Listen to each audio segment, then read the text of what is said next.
News at noon starts now. Well, welcome. Thank you for joining us for the 5 News at noon. I'm Emily Moss here with meteorologist Noah Simmons. Obviously, the big story of the day is this winter storm that we're tracking. The governor just declared a weather emergency ahead of the storm, a few days out even. So what can you tell us right now? Yes, this is going to be one of those bigger, impactful storms. We're not just talking, a couple inches. We're going to be talking about several inches in some spots. Let's actually jump right into it. And actually, just within the last couple of hours, our winter storm watch that we've been seeing, the last couple of days, it got upgraded to a winter storm warning. So obviously, very high confidence this thing's going to happen. It's not disappearing or anything like that. And this was expected to be upgraded to a winter storm warning at some point today. And obviously that has happened. This is going to be for pockets of heavy snow as well, mixed in with some sleet. There's going to be some travel disruptions expected, either if you're flying elsewhere or driving. You're going to be expecting some travel delays out there starting late Friday night and lasting all the way through Sunday. So if we take a look outside, though, before we get to that winter storm warning, we'll at least enjoy another calm, tranquil day. High temperatures are going to be into those 50s today, but we're enjoying some upper-level cirrus clouds starting to work their way into our region. High temperatures today, they're going to be right into those 50s there for both the River Valley and Northwest Arkansas. That's what we expect here for the rest of today. But if the winter storm wasn't already enough to talk about this weekend, we got some dangerous cold on the way. In fact, look at these temperatures in the upper Midwest. This cold is going to be working its way in through that second half of the weekend, and really to start the week, we're talking about some dangerous cold wind chills, as well as breaking down what to expect here on the latest there on that winter storm coming up. 5 to 15. All right, thanks, Noah. Well, don't forget the 5 News Severe Weather Team is working around the clock ahead of the storm. You can get the latest details about the storm and the timeline by watching our Weather Impact 24/7 stream right now on 5 News Plus. Well, let's go ahead and take a live look outside into the iDrive website. It's the calm before the storm. You could say not many disruptions going on there right now. Now, as we just mentioned, Governor Sarah Huckabee Sanders has declared a state of emergency ahead of the storm. We're anticipating several inches of snow and dangerous conditions. The declaration activates $250,000 from the disaster fund to put towards emergency response crews, vehicles, and more. We'll start pre-treating as quickly as we can statewide and try to get as much of those materials down before the heavy snow and bitter cold comes Friday and into this weekend.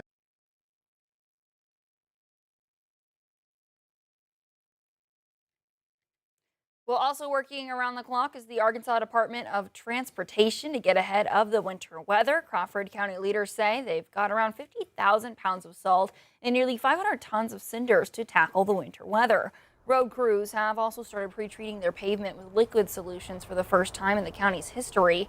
County leaders say they're prepared to tackle the snow and ice as it arrives, and they're making sure their trucks are all ready to hit the streets. We'll load the cinder trucks up and go out and start plowing roads. We have 5 cinder trucks, and we also have 9 road graders that we use as well, peeling the snow and ice and stuff off of the road. So we have several pieces of equipment that'll be out. Crews will focus on high traffic areas first. Residents are urged to stay home if possible and report hazardous areas to the road department. Washington County is also stocking up on their supplies, and their plows are all fueled up and ready to go. And in Benton County, leaders say that they've started pre-treating their roads already with salt. They are starting with the less traveled areas and then working their way to the more trafficked spots. They are doing just paved roads with that salt brine mixture. If we put salt brine down on our dirt roads, they become mush, which is the opposite of what we want, because then that creates more potholes. And so after the crews get done pre-treating, we're just going to be kind of in a wait and see. Crews are also paying extra attention to the areas that freeze first, including bridges and overpasses. Well, after the snow will come the cold, so we want to remind you of warming centers available in our area. Johnson County recently activated warming centers in Clarksville. The Salvation Army centers in the River Valley and Northwest Arkansas will also be open for those in need. You can find more information by texting the word WARM to the number there on your screen, and we'll send you back a link to our coverage. We'll get back to the weather coverage in just a moment, but right now to the latest at the U of A. The school hired a new law school dean, but then took back that offer after feedback from, quote, key external stakeholders. Emily Siskey, the woman who is set to become the new dean, released a statement saying, in part, quote, I am disappointed and hurt by the university's decision to rescind my contract. I have been informed that the decision was not in any way a reflection of my qualifications to serve as the dean, but rather the result of influence from external individuals. Law students held a protest on Tuesday against the ski's offer of being rescinded. Some state lawmakers are calling the decision politically motivated. Well, Springdale police say they've arrested the man that stabbed a woman on Sunday. Police say the U.S. Marshal Service arrested Ladarius Green in Fayetteville last night. He's charged with attempted capital murder, kidnapping, and theft of property. Police say the victim is in stable condition. We'll have any information available on our website at 5newsonline.com. A Benton County judge says he will not take the death penalty off of the table in Amber Waterman's upcoming murder trial. Waterman is accused of kidnapping and killing Ashley Bush and her unborn baby. Waterman has already pleaded guilty in Missouri federal court for the same crime. She was sentenced to 2 life sentences there. A judge ruled to exclude that federal conviction and guilty plea from the trial that she'll face in Benton County. Waterman will be back in court in April. At the state capitol, Arkansas State Police are facing questions over their involvement in enforcing federal immigration laws. In a hearing before lawmakers, state police say that they are what's known as an assisting agency. That means they work with ICE, but they cannot do everything that ICE does. For instance, if someone is suspected of having committed another crime, they can ask ICE to check the person's immigration status, but ICE will take it from there. President Trump is wrapping up his time at the World Economic Forum in Switzerland after meeting with Ukraine's president, as negotiations over ending the war with Russia have stalled. The president also unveiling his new Board of Peace, aimed at keeping the ceasefire in Gaza in place. And we're also learning more about his possible future deal on Greenland. Natalie Brand has more. You close the deal, Mr. President. President Trump met privately with Ukraine's President Volodymyr Zelensky for about an hour Thursday, hoping for a breakthrough to end Russia's war on Ukraine. But he acknowledged there's a ways to go. We'll see how it turns out.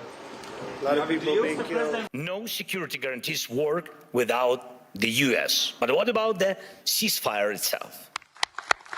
Earlier in the day, the president introduced the first members of his Board of Peace, which he said will work with the United Nations to ensure peace in Gaza and the Middle East. We're committed to ensuring Gaza is demilitarized, properly governed, and beautifully rebuilt. So far, major European allies have held off from joining, some saying they need parliamentary approval and want more information about how it will work. Others will join. Many want to be a part of this effort because it is going to be a successful effort. President Trump is also touting what he calls a framework for a deal on Greenland after meeting yesterday with NATO's Secretary General. We're getting everything we wanted, total security, total access to everything, have as many bases, have all the equipment that we want. I know that the Arctic countries are all willing to do this, want NATO to take the lead here, bring NATO together and all the allies. Diplomatic sources tell CBS News the deal is not an agreement for U.S. controller ownership, which remains a red line for Denmark and Greenland, but could beef up the existing U.S.-Denmark deal from 1951, which allowed the U.S. to establish military bases on the island. Natalie Brand, CBS News, the White House. The agreement would still need to be negotiated directly with Denmark and Greenland. The Danish Prime Minister signaled they've been willing to talk about strengthening security as long as it's done with respect for territorial integrity.